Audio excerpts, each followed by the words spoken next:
తెలియజేస్తారు. ముందుగా నాయుడు దగ్గరికి వెళ్దాం. నాయుడు, మరో ఉద్యమానికి విశాఖ కార్మికులు సిద్ధం అవుతున్నట్టు తెలుస్తోంది. స్టీల్ ప్లాంట్ కార్మికులు ఏంటి అప్డేట్స్?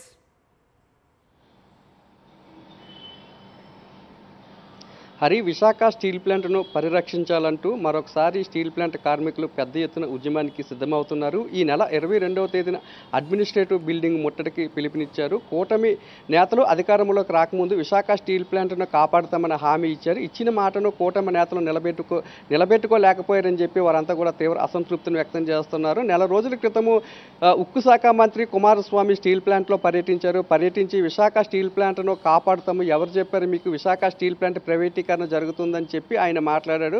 అయినప్పటికీ కూడా విశాఖ స్టీల్ ప్లాంట్ పరిస్థితిని చూస్తే రోజు రోజుకు మూసివేసే స్థితికి చేరుకుంటుంది. సరిపడా ముడి సరుకు కూడా లేకపోవడంతో ఉత్పత్తి రోజు రోజుకి తగ్గిపోతుంది. దీంతో స్టీల్ ప్లాంట్ను మూసేసే పరిస్థితి ఏర్పడిందని చెప్పి కార్మికులంతా కూడా తీవ్ర అసంతృప్తిని వ్యక్తం చేస్తున్నారు. ఇంతవరకు కూడా సీఎం చంద్రబాబు నాయుడు ఎందుకు ప్రధానమంత్రి నరేంద్ర మోడీని కలిసి విశాఖ స్టీల్ ప్లాంట్ ప్రైవేటీకరణ జరగొద్దు అంటూ ఒత్తిడి తేలేకపోతున్నారు, ఎందుకు మాట్లాడలేకపోతున్నారు అంటూ కూడా కార్మిక సంఘాల నేతలంతా కూడా ప్రశ్నిస్తున్నారు. మరోవైపు నిర్మలా సీతారామన్ అలాగే కేంద్ర ఉక్కు శాఖ మంత్రి కుమారస్వామిని కలిసినప్పటికీ కూడా కేవలం అవి కంటి తుడుపు చర్యలేనని, ముఖ్యంగా స్టీల్ ప్లాంట్ బతకాలంటే దానికి రా మెటీరియల్ పూర్తి స్థాయిలో అందించాలని, లేదంటే సేల్లో విలీనం చేయాలని కూడా మొదటి నుంచి కూడా కార్మికులంతా కూడా డిమాండ్ చేస్తున్నారు. అయినప్పటికీ కూడా ఎక్కడా కూడా అటువంటి పరిస్థితి కనిపించలేదు. ఎందుకంటే ముఖ్యంగా కేంద్రంలోని కూటమి ప్రభుత్వం అధికారంలో ఉంది. ఎన్డీఏ ప్రభుత్వానికి కావలసిన మెజార్టీ కూడా రాలేదు. అది తెలుగుదేశం పార్టీ అలాగే నితీష్ కుమార్ భాగస్వామ్య పక్షాలతోనే ఈ ప్రభుత్వం నిలబడింది. కాబట్టి ఖచ్చితంగా చంద్రబాబు నాయుడు ప్రధానమంత్రి నరేంద్ర మోడీ మీద ఒత్తిడి తెస్తే ప్రధానమంత్రి మోడీ స్టీల్ ప్లాంట్ ప్రైవేటీకరణ మీద వెనక్కి తగ్గుతారు. కాబట్టి ఎందుకు ఆ దిశగా చంద్రబాబు నాయుడు ప్రయత్నం చేయలేదని కూడా కార్మికులంతా కూడా తీవ్ర అసంతృప్తిని వ్యక్తం చేస్తున్నారు. హరి, నాయుడు, గతంలో చూసాం వైఎస్ఆర్సీపీ ప్రభుత్వం ఏదైతే ఉందో వాళ్ళు కూటమిలో కానీ ఎన్డీఏలో భాగస్వాములు కాదు. సాక్షాత్తు ప్రధాని ముందు అప్పటి ముఖ్యమంత్రి వైఎస్ జగన్మోహన్ రెడ్డి విశాఖ ఉక్కు గురించి మాట్లాడింది కూడా, ప్రస్తావించింది కూడా అందరూ చూసిందే.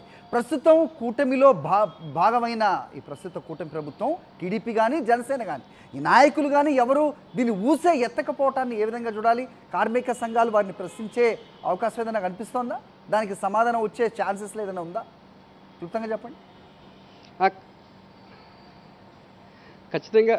ఖచ్చితంగా హరి, ఎందుకంటే ఎన్నికలకు ముందు ప్రచారంలోని ఖచ్చితంగా స్టీల్ ప్లాంట్ను ప్రైవేటీకరణ కానిము, ఆ బాధ్యత మేము తీసుకుంటామని చెప్పి చంద్రబాబు నాయుడు కానీ లేదంటే పవన్ కళ్యాణ్ కానీ బీజేపీ ఎంపీలుగా పోటీ చేసే అభ్యర్థులు కానీ ప్రకటించారు. కానీ నేడు ఆ దిశగా ఎటువంటి ప్రయత్నం కూడా వారి నుంచి కనిపించకపోవడంతో కార్మికులంతా కూడా తీవ్ర ఆవేదన వ్యక్తం చేస్తున్నారు. ఇచ్చింది వాళ్ళే స్టీల్ ప్లాంట్ను కాపాడుతామని, మళ్ళీ స్టీల్ ప్లాంట్ ప్రైవేటీకరణకు అనుకూలంగా వ్యవహరిస్తున్నది కూడా వాళ్ళేనంటూ వారు తమ ఆవేదన అంతా కూడా వ్యక్తం చేస్తున్నారు. ఇప్పటికైనా చంద్రబాబు నాయుడు కానీ పవన్ కళ్యాణ్ కానీ చిత్తశుద్ధి ఉంటే విశాఖ స్టీల్ ప్లాంట్ ప్రైవేటీకరణ జరగకుండా అడ్డుకోవాలని చెప్తున్నారు. లేదంటే 22వ తేదీన అడ్మినిస్ట్రేటివ్ బిల్డింగ్ను ముట్టడించడమే కాకుండా దేశవ్యాప్తంగా స్టీల్ ప్లాంట్ ప్రైవేటీకరణకు వ్యతిరేకంగా మరోసారి ఉద్యమాన్ని చేపడతామని ఎన్డీఏ భాగస్వామ్య పక్షాలు కాకుండా మిగతా పార్టీలన్నింటినీ కూడా కలుపుకొని పెద్ద ఎత్తున ఉద్యమం చేస్తామని చెప్తున్నారు. హరి, ఓకే నాయుడు.